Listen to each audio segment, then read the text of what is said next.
only way you can win in life is like being resilient.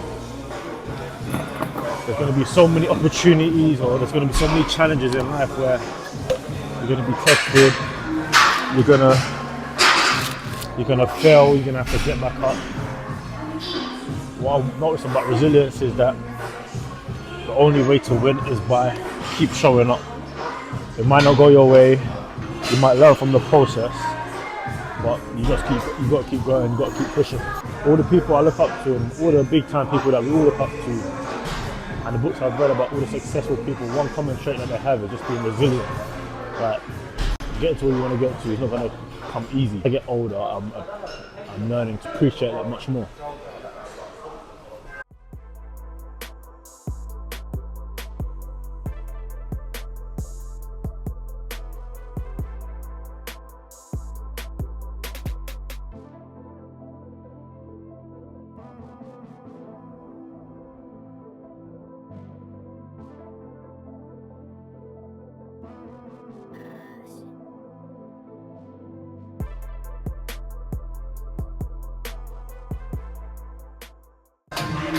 I feel like people love or like the idea of being resilient, not knowing that resilience is a long journey kind of thing, meaning that, yeah, you've been knocked down once, you've been knocked down twice, okay, things are going good, things are going alright, then you're going to hit another hurdle.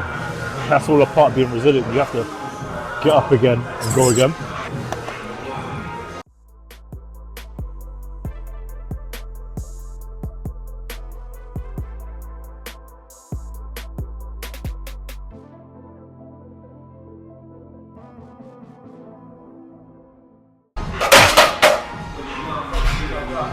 You're not always going to have the answers, but that's when you have to just keep showing up. You got to show up even when you don't want to, even when you don't know how you're going to get there. You got to show up, because winners win, so you'll figure it out. Don't put too much pressure on yourself trying to figure it out though. And it's okay to sometimes feel like, damn, why me all the time? But you can't dwell in that too long. Dwell in it for a moment, and then when it's time to bounce back, you bounce back, hit it heavy. Alright, so we're going to shoulder press 85 now. I don't even know if I've done this before, but we'll see.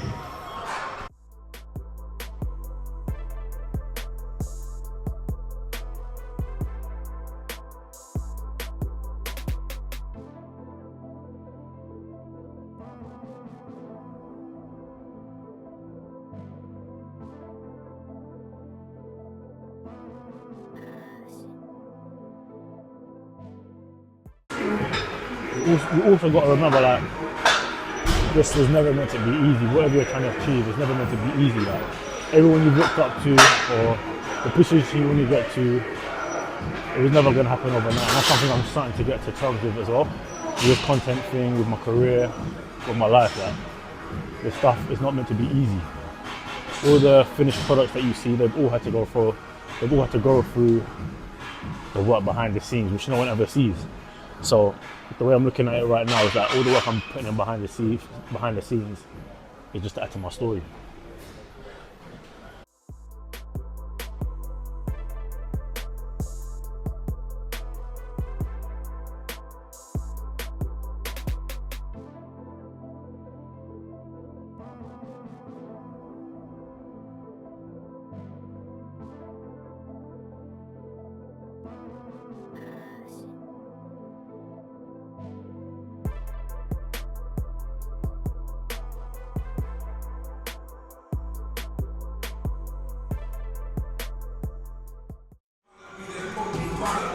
What do you mean, fleshy, fucking low key? Oh. I've had to learn how to be resilient. I was being resilient before I even knew what resilience was. I think that's kind of shaped me to be the person who I am now. I think it's a blessing and a curse being resilient. More of a blessing, to be honest.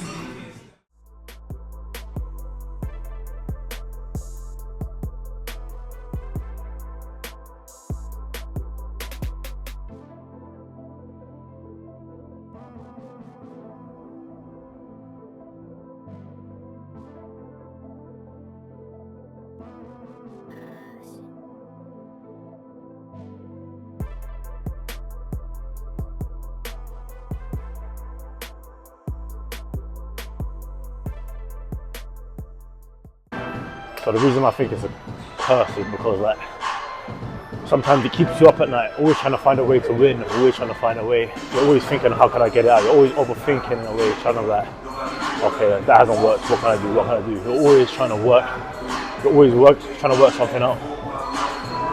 Or thinking, how can I make this work? But at the end of the day, it's what keeps me going, because like I said, you can't stop. You stop, then you just fail, right? I was reading this book, basically saying like, don't ever think this is going to get sweet. Like, when you get to where you want to get to, there's always going to be something more you want to achieve, you got to chase, and with that comes the hurdles again. So come to terms with that. And I guess understand that it's not meant to be easy. I guess we need to understand that it's going to come with ups and downs. But even when there's downs, don't like, you could even stress about them, but just be aware of them, that they're going to be there.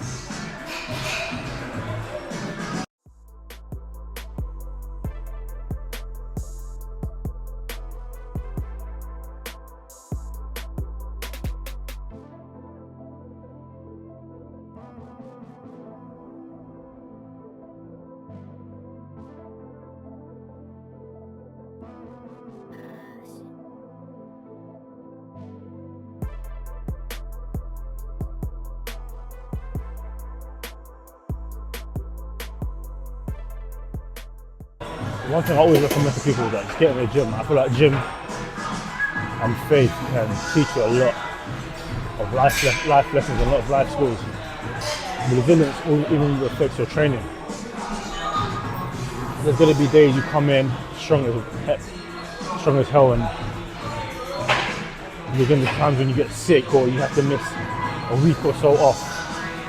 But you've just got your new PRs, you've just got to your new peak in strength. You've got your motion going, and then all of a sudden you need to take some time off. That's trials and tribulations. Like when you come back, there's been so much times even when I first got into training where I'm feeling stronger, my bolt's going, and then I had to take a week off just because of some like medical stuff. Then I had to start from round 5. And that brings me to my next point, to be honest. That yeah, you may fail and have to start over, but it doesn't necessarily mean you're starting over. You're starting closer than you would have been if you didn't start, if that makes sense. 3 steps forward or 1 step back.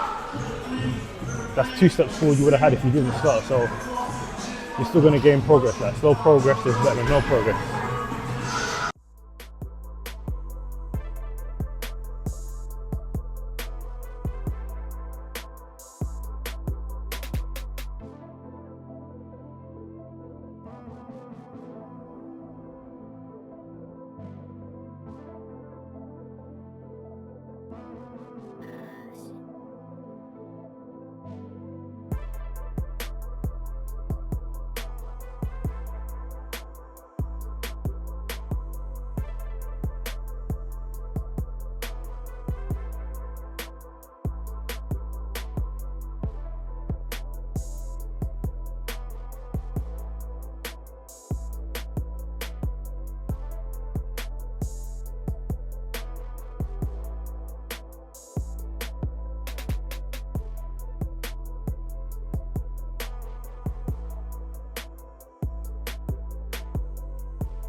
A tough pill to swallow is that you have to expect and understand that the work you're putting in behind the scenes, failing, getting back on your own, you've got to remember no one's going to be there to pat you on your back. It's okay, well done, get up again.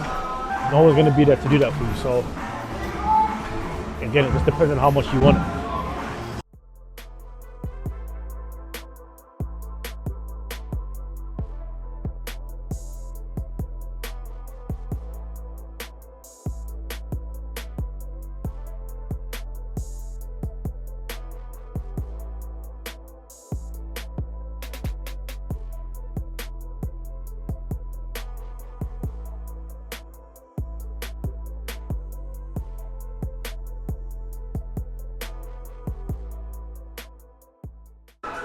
one of my goals next year is not necessarily to be more resilient. I feel like I know what resilience is and what I can do to be resilient. I want to lock in a bit more with YouTube, but I want to be a bit more. There's moments of times where I've caught myself getting disheartened about the numbers and stuff like that.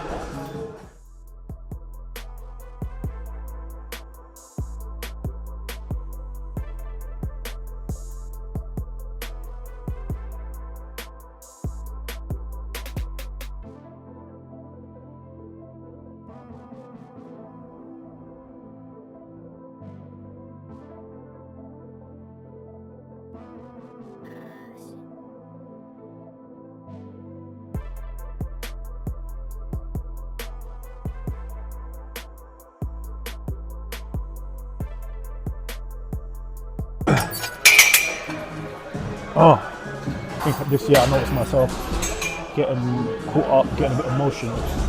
I want to catch myself quicker before I get emotional, get too far emotional, and remind myself that it's a part of the process.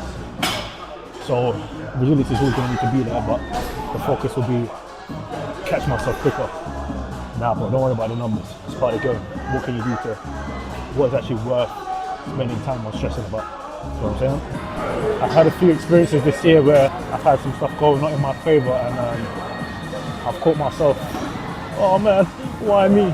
Oh man, I don't want to do this anymore. But then I'll go sleep and wake up and be like, man, that's part of the game, bro. Don't worry about it. Don't even stress about it. How can I make this work in my favour? This time it's going to be, damn. Alright, what's this teaching? Damn. How can I bounce back from this quicker? You know what I'm saying? That's my goal next year, and I think giving myself that peace of mind will not only just help me mentally, but help with what I'm trying to achieve long term. Trying to achieve from a mental health standpoint. So if you can't even handle these, you can't handle these little feedbacks or these little bumps. Now, what happens when you get that motion that you've been looking for, that motion that you want, and you get that bigger setbacks? You've just lost hundreds of thousands. One of your best employees quit, all that kind of stuff. How are you going to manage those? So you just use them as tests.